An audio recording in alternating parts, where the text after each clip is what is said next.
Magandang araw sa inyo, mga kabansa. Kayo ay nasa Iparas kay Paras. At ito inyong lingkod Ado Paglinawan na nagbubungan ng pagbati para sa aking kaibigan na si Elisa Ay, Ludal magandang araw po. at sa ating secretary. Magandang hapon muli sa ating mga kababayan here and abroad. Magandang araw po sa inyo dyan. At hindi na tayo patumpik-tumpik, diretso na tayo sa issue na hinaharap natin. Itong tungkol sa itong kredibilidad ng Senado. Kasi nung una, nung si Senator Marcoleta pa, the credibility was very high. No holds barred kasi. Walang sinasanto na doon na nakita yung diskaya na nag-reveal si Romualdez daw, kaibigan nitong Cirillo, yung mga congressmen, may mga ganon. Tapos yung tungkol sa Wawaw, doon na na-discover. Tapos biglang nagpalit lang ng nung nasabi ng Diskaya yung mga congressmen, biglang at na-mention ni Rillo na malapit siya kay Romualdez, biglang nag-change ang leadership ng Senado. Pero pag nag-change ka ng leadership, hindi yan automatic kung walang susi ng Pangulo ng Pilipinas. Because he is the one that can appeal to other members. So, ngayon si Lacson, tungkol dito sa testimony ni Gutesa, biglang after na nag-reveal, biglang nahinto na yung hearing, pare. Tapos, wala nang kasunod. Tapos nag-drama na, nag-resign. Nag-resign. Babalik din. Tapos, tinitira niya yung, Delay. tinitira niya yung credibility ni Gutesa. Sa notaryo. Tapos, pumunta pa sa court. Bakit? Ang Senate naman, on its own, can determine the veracity of the signature of the notary public. Why do you have to... May props pa ginamit pa yung kunyari yung Hindi ko maintindihan. yung court RTC. at saka yung RTC hindi naman natin yan pwedeng sabihin na may ambisyon niya na maging CA, may ambisyon niya ng So, in this government, everybody can impress para mapansin ka, di ba? Name dropping. So, tapos sasabihin ngayon ni Lacson, may sinasabi siya na papatawag daw si Gutesa, marami pa siyang tatanungin, marami pa siyang Pero, sinabi mo na may tatanungin ka, marami pang mga, tapos biglang sisiraan mo. Biglang sisiraan mo yung credibility, di ba? Pakinggan natin ito, pare. Sir, balikan ko lang po kay Gutesa, are you bothered by his disappearance? And ano po yung current efforts right now to locate him? Well, obviously, sincere yung efforts to locate him. Kasi he has to clarify yung kung meron siyang maidadagdag, idagdag niya. So, importante yung kanyang presence kung meron siya maidadagdag pa sa kanyang nauna ng pinahayag. At saka concerned din kasi hindi na natin alam kung ano nangyari sa kanya. May mga claim na nasa marine compound, hindi naman pala. May mga... At saka parang gusto ko rin malaman sa kanya, sino ba talaga yung naggawa ng affidavit mo?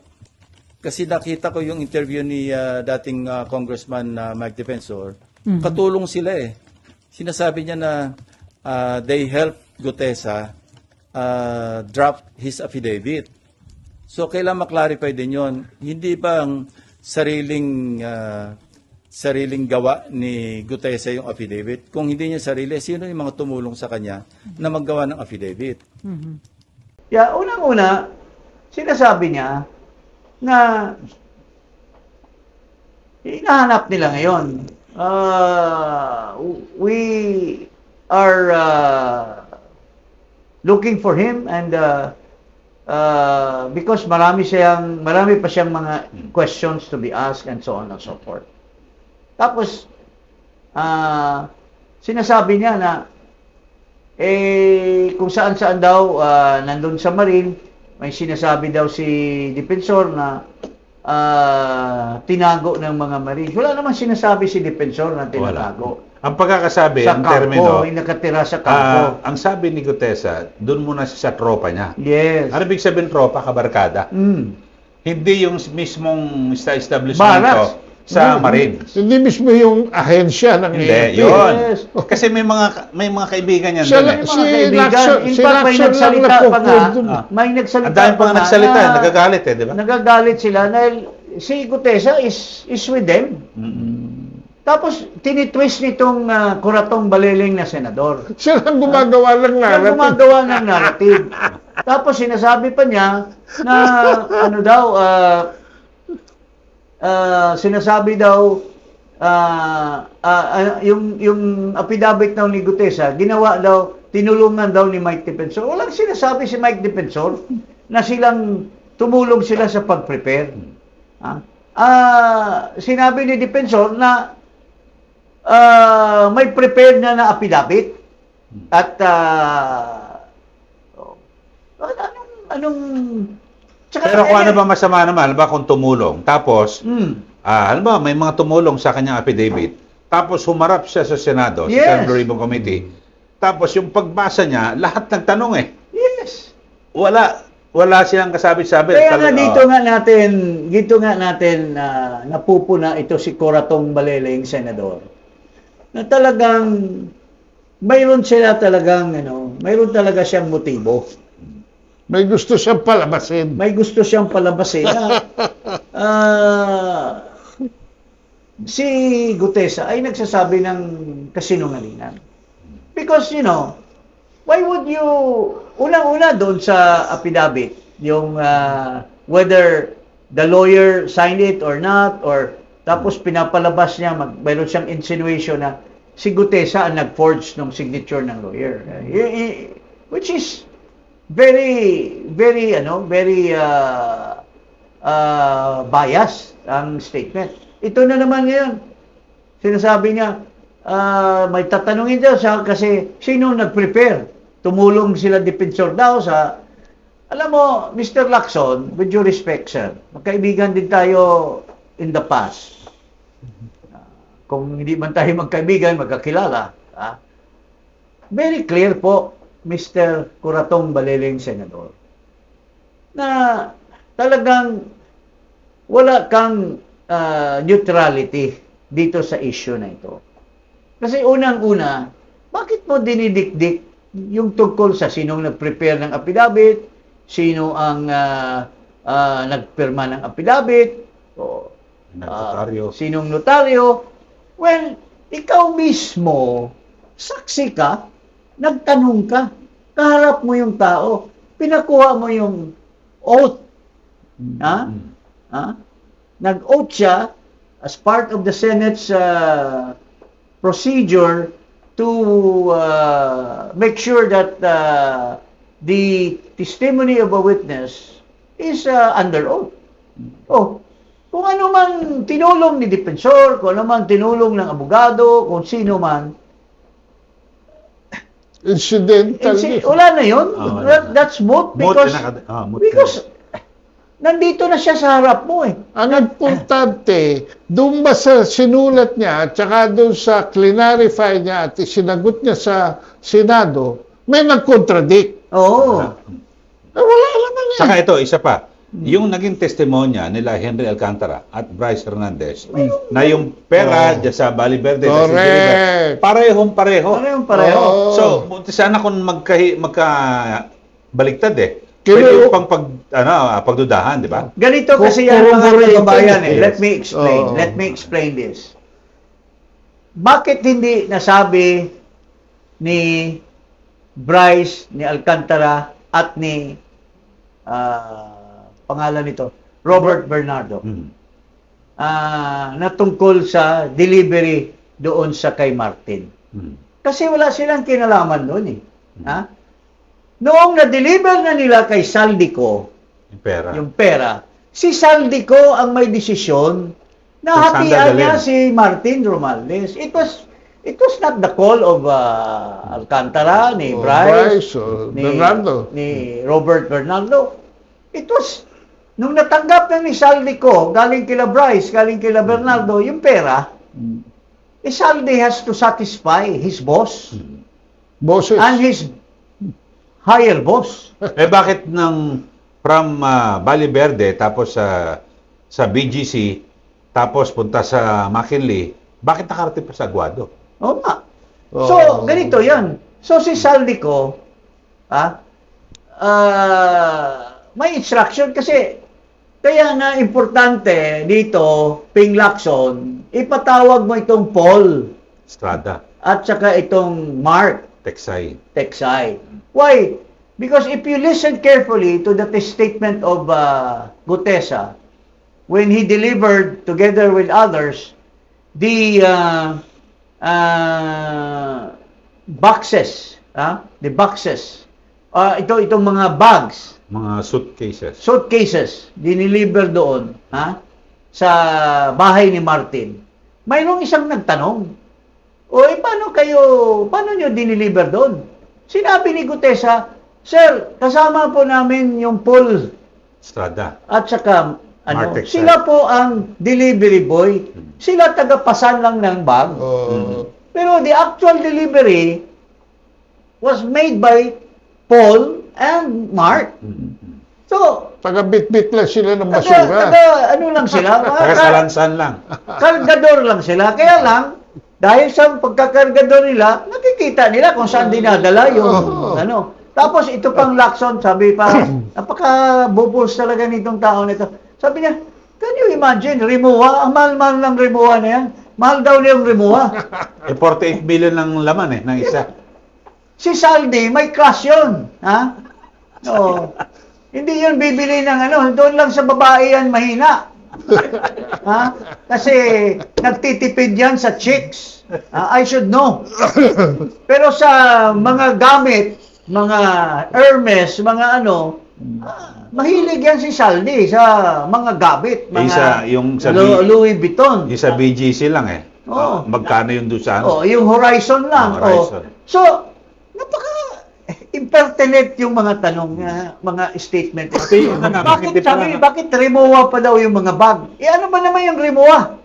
Magkano lang Para ba yan? sigurado matibay Compared to sa laban Oo. na bilyon. Na nagkukurabulate kasi sabi ni Gutesa, 48. Sabi Tama. sa ICI report, almost 50. Di yun nga. Malapit na talaga. So, tumutugma. Pati pa yung... Tapos yung Eric Yap, hindi rin patawag din dapat, di ba? Si Eric Yap. Nabanggit din doon. Nabanggit din ni Juan, nanamit niya yung Eric Yap. Pumupunta doon. Bakit hindi mo pinatawag? Hindi kaya to si Kuratong Baleling medyo nasa early stages of Parang ulyanin na, no? Hindi naman siguro. Hindi Ha? naman. Pero baka lang merong... Hindi kasi may fetish Baka na mayroong dictation as to marami. where he would lead the investigation. Hindi Kasi talagang sinisiraan niya. Kunyari, I have to ask a lot of questions from him. Marami pa kami itatanong. Pero afterwards, sisiraan mo. You're saying na marami kang tinatanong pero dinidestroy mo na yung credibility. Pero kasi ako dating naman, police kasi yan Kasi pumunta ka Sanay. sa police station. Nadukutan ako namimili ako kasi tapos papagalitin ka pa ng police. Kasi namimili ka, ba't nagdala ka ng alahas?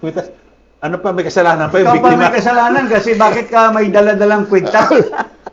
Dapat yung bawal ka magdala yung ng biktima kwintas. pa may kasalanan. Oo. kasi tinanong ko yun, yung tanong ko kanina. Na nagdududa na ako dito Gusto raw niya magtanong pa. Marami pa siya itatanong. Pero pinutol niya yung hearings. Oo. Tapos ngayon, nagtatago daw si Gutesa. Nag-resign na siya. Nagtatago daw, ganyan, hindi mahanap. Sino Mr. naman niya? Kuratong Baleling, sir, right after ng hearing mo, tapos nag-testify, mayroon ka bang kasunod na hearing? Wala. Hindi mo subpoena. Nagsubpina ka ba? Tsaka wala pa namang hearing Pag may hearing, lalabas yan. Pag hindi lumabas, ano mo yun masabi sabihin na mo, nagtatago at nagpatawag ka na ba? Tinawag mo Wala na ba pa. si Gutesa na mag-appear sa hearing mo na ikaw na naman uli ang anong pangalan nito? Chairman ng Blue Ribbon. Blue Ribbon? inimbita raw ng... Ayaw-ayaw ka, parang kunyari, parang bata na nakuha na ng candy eh. O, isa sa uli ng nanay, I don't like that anymore, I don't like that anymore. Tapos, maya-maya, sige mami, I like that na. Parang kang ganon. Ping Lacson. Pinky. So, I mean, dapat matino ka, pare. You should be matino. Maintain your composure. Maintain your... sa pagkakilala ko sa'yo, medyo matino ka. Pero marami kang kapalpakan, yung sa Yolanda. You claim to be the, czar. Disaster czar. Disaster czar. Pero wala ang nangyari sa pagka-disaster mo, czar. Tanungin mo nangyari si sa- Karen Jimeno kung anong pinaggagawa mo. Nagtago ka. Mas masahol pa nga yung pagtatago mo kaysa kay Gutesa eh. Dahil talagang nawala ka. Nawala ka the entire, Si Gutesa, he's just protecting his life. So, why are you claiming that he's hiding? At hindi siya umappear sa DOJ? Bakit siya mag-a-appear sa DOJ? He might have a lawyer to advise him, wag ka dyan muna. Kasi you're a witness, you're not an accused. At the proper time, you will be presented as a witness. In any charges that will be filed against the persons na minention mong tumanggap ng pera. Hindi pa the proper time for him. So why would he go to the DOJ? Ito nga, napaka-stupid dito eh. Pupunta pupunta sa DOJ, may appointment. Kung ako ang testigo ako against Martin, testigo ako kay Saldi, wala pang kaso against Martin, wala pang kaso against Saldi. Bakit ako pupunta doon? Para yariin ka. Di ba? Magpapakamatay ka rin pag daw pumunta ka. Bakit ako pupunta doon? Hindi pa naman ako pinatawag as witness against them. Because there are no charges filed against them yet. Wala pa Layo formal. pa. Di ba napaka-stupid nitong mga tao na to? Tapos sisiraan nyo na, tapos sino bang gumawa nung na diniktahan daw niya, na discovery ni Marcoleta na mayroon palang mga trolls na gumagawa, nahuli niya yung si Luis. Daming fake news na pinalabas na parang pinalitaw na si Gutesa ay diniktahan ni Marcoleta at Defensor. So, ganun yung mga narrative. So, naalaman na yung mga account sumusuporta sa administrasyon. Tapos ito dapat magre-resume daw ang tinanggap na niya yung candy na galing sa nanay. Nung una iiyak-iyak nung binawi yung candy. Tapos ngayon sinauli, okay na ako. Ako na mami. I will now preside. So, ngayon ikaw na mag-preside. Alam mo, para maniwala sa iyo ang tao, who are the people that matter? As far as the testimony to prove the mastermind. Unang-una yung Paul. Sinabi ni Gutesa, yun ang may tangay ng pera at yun ang kasama nilang nag-deliver. Paul at saka Mark. Kinonfirm din niya nila Bryce at ni Alcantara na ito yung mga tauhan ni Saldi. Ito yung tumanggap ng pera. Pangatlo, yung Espera at saka yung mga kanyang mga clerks. Ipatawag yun.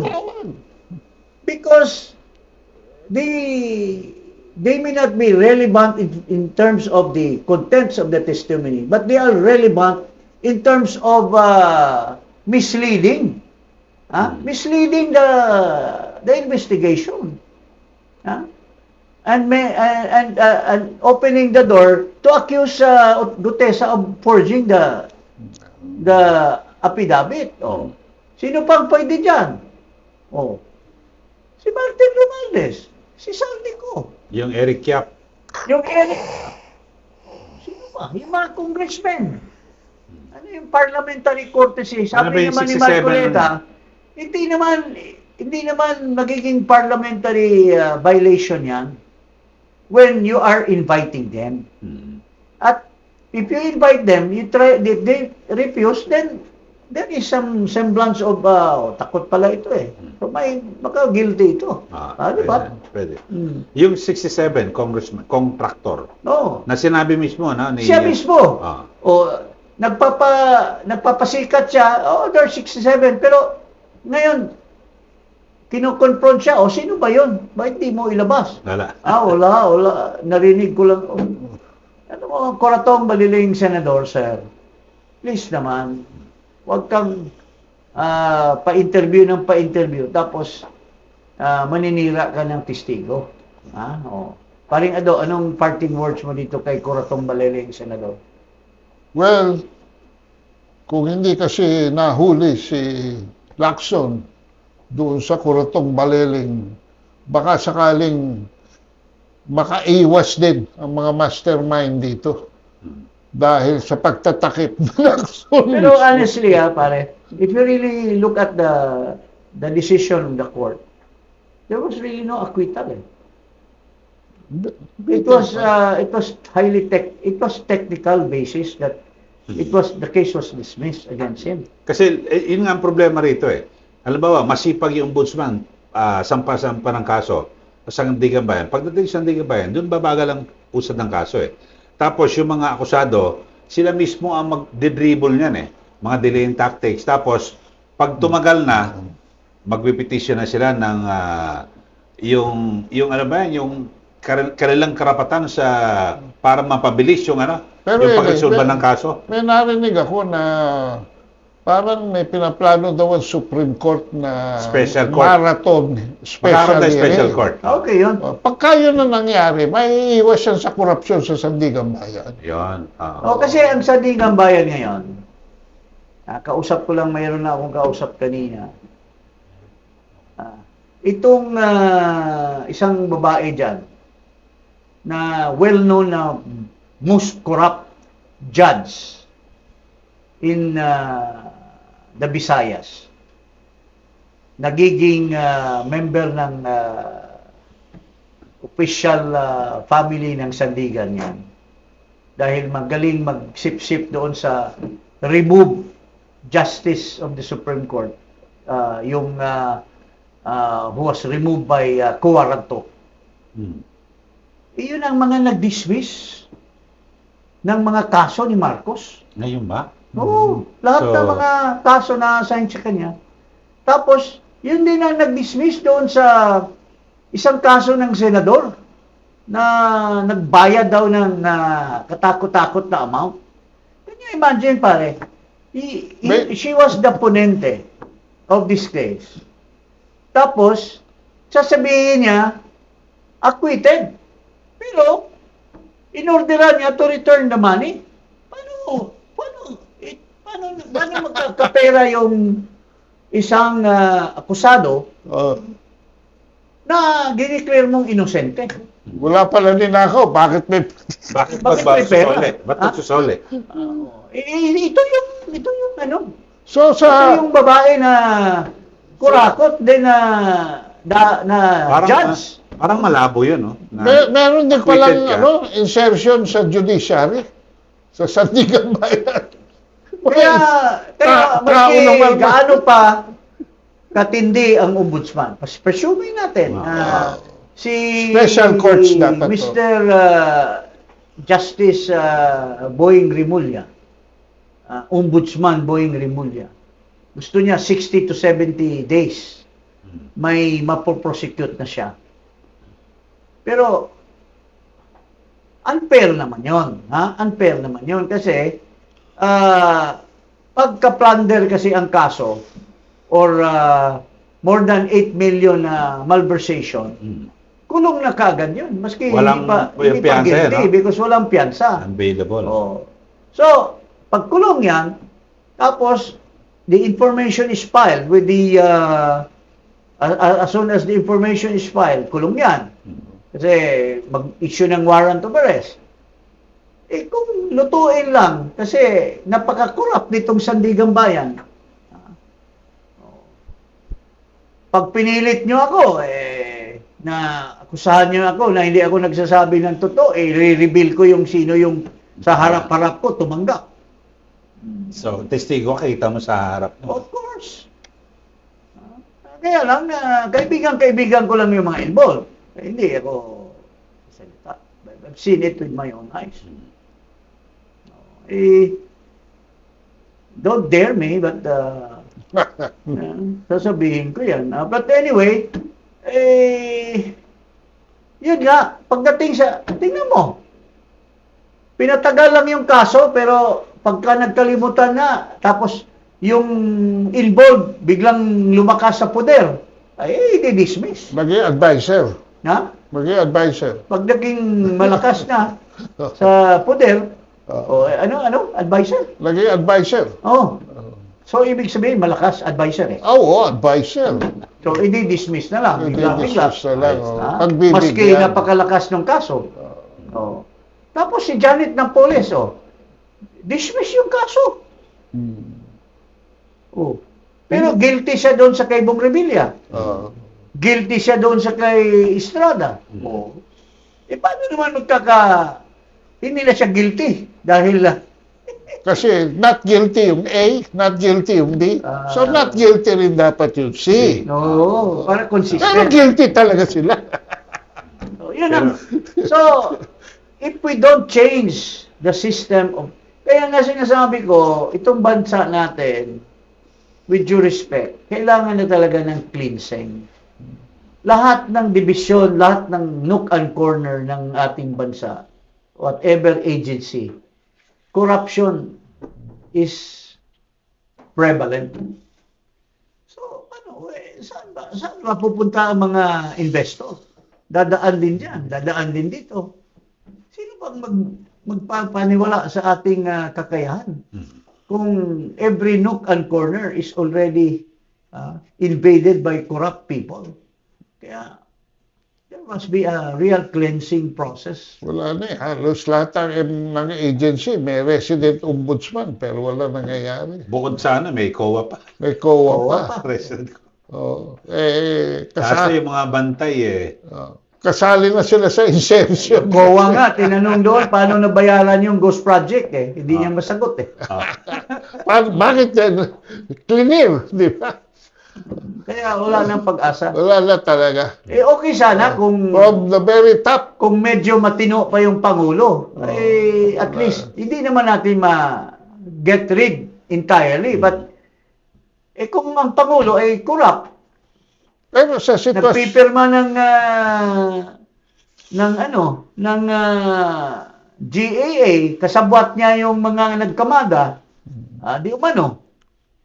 Tapos, nirelease doon sa DPWH. Nagtataka nga, bakit yung pinakapangulo ng DPWH na alter ego nitong tao nito ay walang kaso? Si Bunoan is getting scot-free. Pero ngayon mukhang nakasuhan nata ngayon. Meron ng meron recommendation ng ICI. Dapat pakita nila. Pero itong ICI, pasad lang yan. It's a duplication of the work of the ombudsman. In-approve yung budget, 41.4 million para sa ICI hanggang 2025. Biro mo gagastos tayo? Ng 41 million gagastos ka, pero wala ang gagawin. Tapos yung i-endorse lang sa ombudsman. Do you i-recommend really think that the ombudsman will not review what they did? Na wala naman, house show naman siya. isa-isahin mo yan. Wala yun. Bali wala yun. Sabihin ni Boying Rimulya, paano ko aksyonan ito? Double ang work ko. I will have to do case build-up again because how do I expect that hindi naman abogado si Bibb Singson, mayroong pagbahid. Itong justice na may-ari ng aristocrat, baka manok lang yung alam niyan. Barbecue. Magbabarbecue ng manok. Pero magdodoble, sayang ang pera. Diba? Sayang din ang oras. Imbis na ombudsman na kagad ng imbestiga or DOJ. Diba? Yeah. Dalawa lang dapat yan. There must be DOJ. Kasi ang ombudsman kasi, Collaboration. you don't have to file any charge eh. Mhm. They can, halimbawa, sabihin nila, sabihin ni Boying, sabi ni Boying Rimulya, the least, sabi niya, the least I can say is that Speaker Martin will be charged for gross Negligence. inexcusable negligence. Ah. Kailangan ba bang pailan yan? Kung talagang he meant what he said, he can investigate on his own. Motu proprio. Mhm. Oh. Si Saldico, bakit kailangan pang magtanong ang mga tao na, bakit wala yung hindi ba cancel yung passport? Kung talagang ang ombudsman will really show na he meant well, he can immediately have Saldico investigated. May mga ebidensya na eh. May mga testigo na. Si Bryce Hernandez, si Roberto Bernardo, si Alcantara. Mayroon lang ebidensya. You can file charges Pwede. already. May probable cause Tapos isyuhan ng warrant of arrest. Ang bilis niyan. Dumaan pa sa ICI, parang drenable din. Dinrable din. Kala Tapos siguro- sasabihin, niharapan kami magsupina.